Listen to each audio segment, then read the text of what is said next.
Monozygotic twins म्हणजे when one ovules fertilize with one sperm and to form the one zygote, and this one zygote divide in the two equal parts or nearly, that means दोन embryo तयार करतील.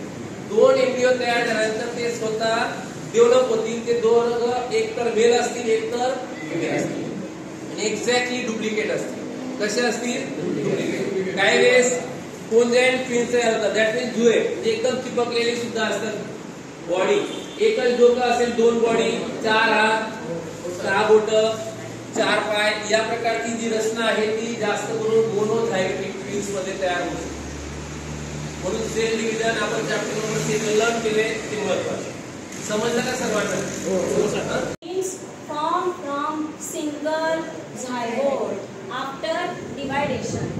If after fertilization zygote divides in two parts within 8 days, then both parts separately forms two offspring.